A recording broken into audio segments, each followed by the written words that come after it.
The silence that followed the engine cut was absolute, punctuated only by the dying whine of a cooling chainsaw engine.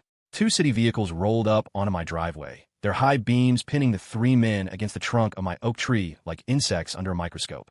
A forestry official stepped out, his uniform crisp even at this ungodly hour. He held a tablet that seemed to glow in the darkness. Behind him, Brenda's silver SUV pulled into the driveway.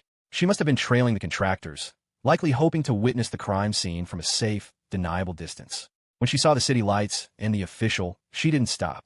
She barreled out of her car, her face a mask of performative outrage. I walked out onto the porch, Sarah right behind me. The cool night air felt electric. Brenda marched toward the forestry official, her finger pointed directly at the tree.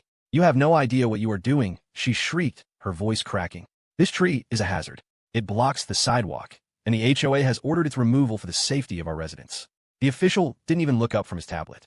He walked straight to the trunk, tracing the small, weathered metal tag that Mr. Henderson had pointed out to me weeks ago. "This is a heritage oak, ma'am," he said, his voice calm and cold.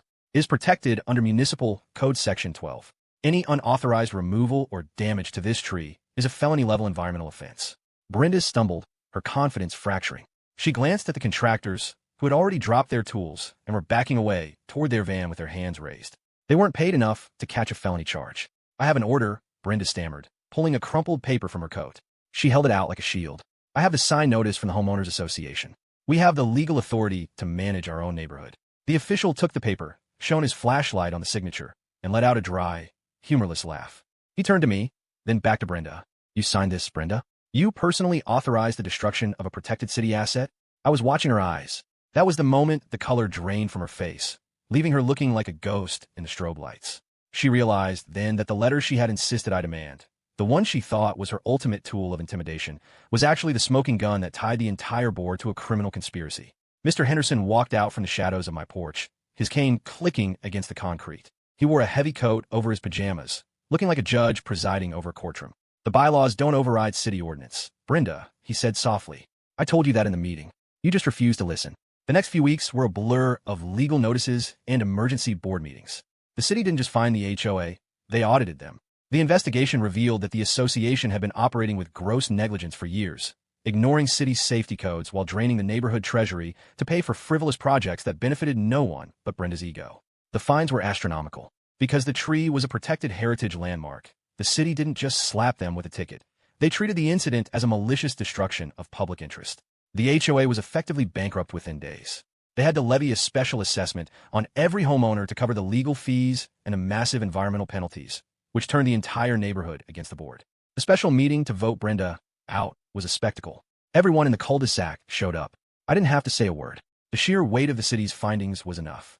When a motion was called, the vote wasn't even close. Brenda sat in the back of the community center, her face down, as the neighbors who had once feared her openly discussed how she had nearly cost every single one of us our property values. She resigned that night, slinking out before the meeting even concluded. I haven't spoken to her since, though I hear she moved to a condo on the other side of the city. The neighborhood is different now. We have a new board, one that actually understands the difference between maintaining a property and acting like a petty dictator. We meet in the park, we talk about actual infrastructure, and the atmosphere of fear has completely evaporated. My oak tree is still there, of course. It looks healthier than ever. The city installed a small, bronze plaque at the base of the trunk.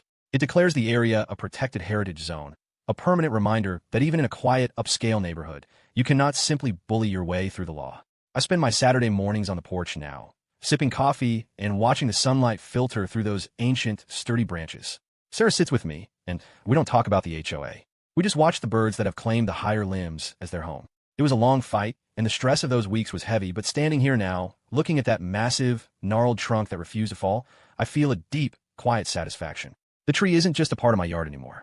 It is a monument to the fact that arrogance has a price, and that sometimes, if you hold your ground and wait, the system will eventually do exactly what it was designed to do.